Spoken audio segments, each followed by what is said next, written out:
This video explains flower and floral characters in detail.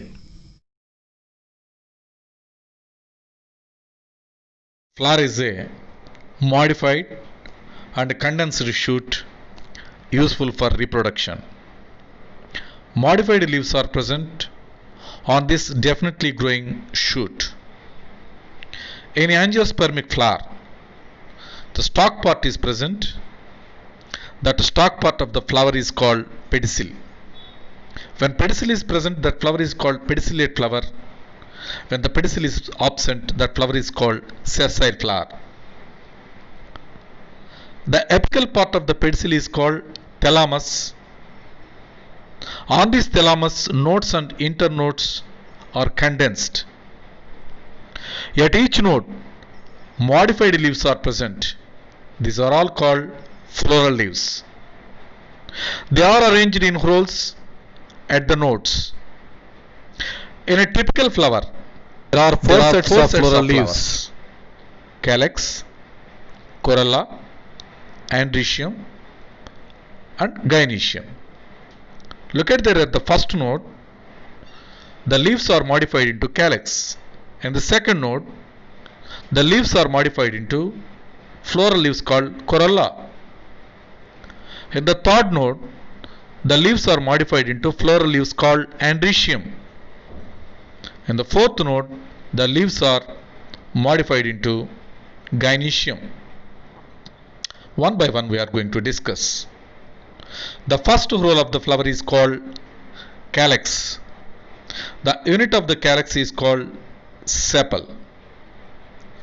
Generally the calyx green color, which perform photosynthesis. This calyx protects the flower during the bud condition. The calyx characters, look at there. It is the first whorl of the flower. The unit of the calyx is sepal. It is generally green color, hence which perform photosynthesis. Calyx protects the flower during the bud condition. In some of the flowers, these sepals may be free or fused. When they are free, called polysepalous. When they are fused, called gamosepalous. Diagrammatically we can observe.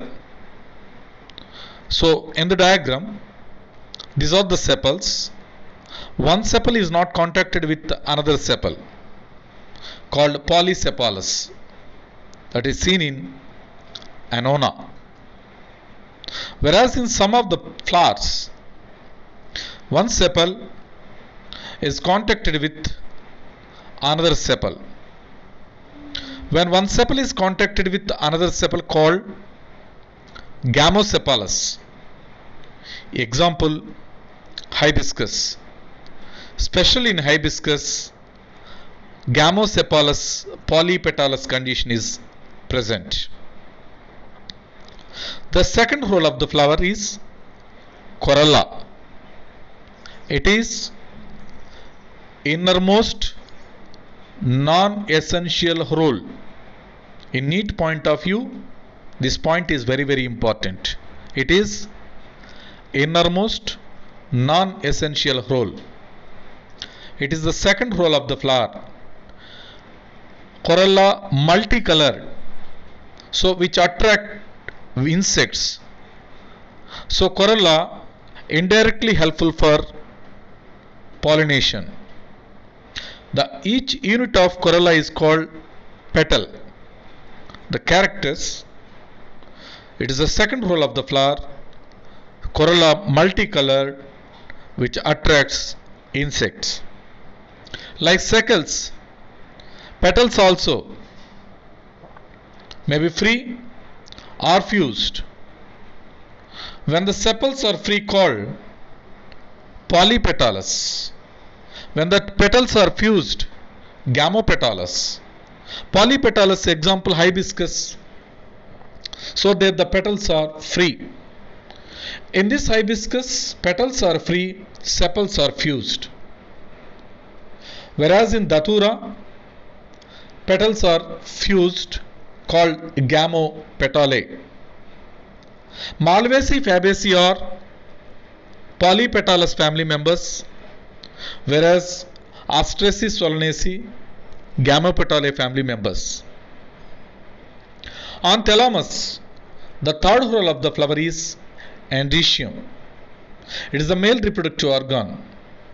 The unit of the androecium is stamen. You just one stamen, there a filament and anther is present which produces the pollen grains. Fourth whorl of the flower is gynoecium. The unit of the gynoecium is called carpel, in which ovary, style, stigma is present. Next, merosity. Merosity explains number of floral parts in each whorl. Trimerous means there 3 are multiples of 3. In tetramerous, 4 are multiples of 4. In pentamerous, 5 are multiples of 5. Floral parts are present in each whorl. Then we have to discuss about lily. Belongs to Liliaceae family. There in that flower, there is no differentiation like calyx and corolla. Hence it is called perianth. When the perianth lobes are free, called polyphylous. When perianth lobes are fused, called gamophylous. Polyphylous leaves are present in, means polyphylous perianth lobes are present in lilium. Gamophylous perianth lobes are present in aloe. So these are belongs to Liliaceae family. Then we have to discuss about actinomorphic and zygomorphic. When the flower can be cut into any plane to get equal halves is called actinomorphic. Whereas in the zygomorphic, the flower can be cut into only one plane. So look at the actinomorphic diagram. Mustard, datura, chili. In these flowers, the flower can be cut into any plane to get equal halves. Whereas in zygomorphic, Fabaceae family members when you observe, and even Caesalpinaceae also, there the flower can be cut into only one plane to get to equal halves. That is called as zygomorphic condition, generally seen in Fabaceae family members. Then we are going to discuss about position of gynoecium on the thalamus. In some of the flowers, the ovary is superior. In some of the flowers, ovary is inferior. Why? Why there in some of the flowers, ovary is superior, ovary is inferior? So based on that position, here the flowers are hypogynous, perigynous and epigynous. This type of flowers are present. First one, hypogynous flowers, in which you observe the thalamus is conical shape. So here, due to the presence of thalamus conical shape, the ovary is clearly superior. When ovary is superior, it means calyx, corolla, androecium. This corolla, calyx, androecium, when they developed base of the ovary, when these calyx, corolla, androecium develop from base of the ovary is becoming superior. So that is why here the ovary is superior, the flower is hypogynous. Example, hibiscus, mustard, brinjal. Here when you observe the floral formula, here gynoecium is superior, that is present on the thalamus. So that is a hypogynous flower. Then when you go to perigynous flowers, in the perigynous flowers, ovary generally half inferior, half superior, but according to NCERT, here the ovary is superior. Example, plum, rose, peach, in which calyx, corolla, androecium are located on the rim of the thalamus. So here ovary is half inferior or half superior, but according to NCERT, here also ovary is superior. Then you go for epigynous flower. Here example, guava and cucumber, in which calyx, corolla, androecium arise above the ovary. When the calyx, corolla, androecium develop above the ovary, here the ovary is inferior. That is quite opposite to hypogynous. Next, aestivation. Mode of arrangement of perianth lobes during the bud condition is called aestivation. Perianth lobes means calyx, corolla. First, valvate aestivation, in which the perianth lobes are arranged with small gaps. Example, calotropis. Whereas in twisted distribution, one perianthropes are overlapping one above the other. Example hibiscus. In hibiscus, corolla shows twisted distribution. In imbricate distribution, one perianthrope is completely inside, one is completely outside, remaining three are overlapping. Example Acacia and Gulmohar. In vexillary distribution, one petal is very large, that is called standard petal, which overlaps next to two petals called wing petals, which overlaps next to two petals called keel or carina, which are boat shaped. This keel or corona only encloses the essential organs. Next we have to discuss about androecium detail.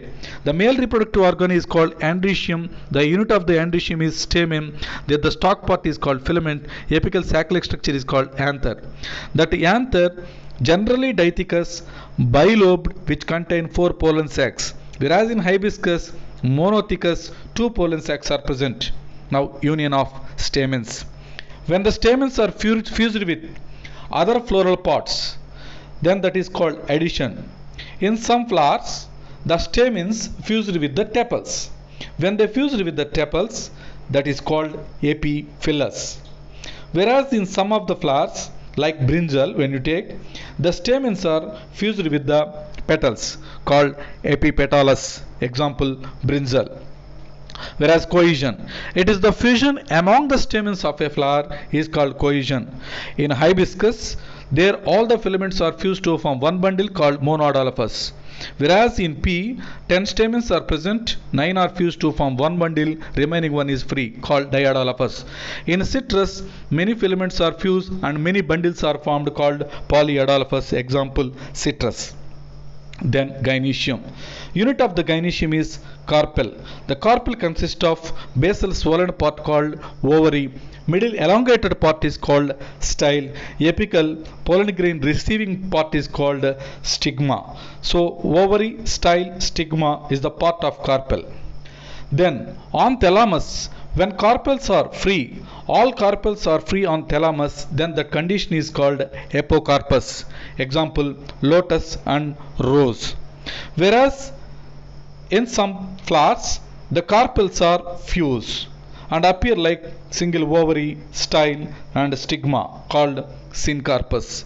This syncarpus gynoecium seen in mustard and tomato. Just you look at there, the carpels are fused to form single structure, that is called syncarpus. Then placentation. Mode of arrangement of ovules in the ovary is called placentation. Where the ovule is attached to the ovary, that part is called placenta. First one, marginal placentation. Look at there, the ovules are attached to the ventral suture. So that placentation is called marginal placentation, seen in P. fabaceae family members. Whereas in parietal placentation, the ovules are born on inner walls of the ovary. That is parietal placentation. Example mustard and argemone. Whereas in axial placentation, ovules are attached to the central axis. Example hibiscus, lemon, tomato. They are multilocular. Whereas when you go to in free central placentation, ovules born on central axis but septa absent. Example dianthus and primrose. In axial, septa is present, here septa absent. And basal placentation, example sunflower and marigold, Asteraceae family member. There only one ovule developed and that ovule is attached to the base of the ovary is called basal placentation.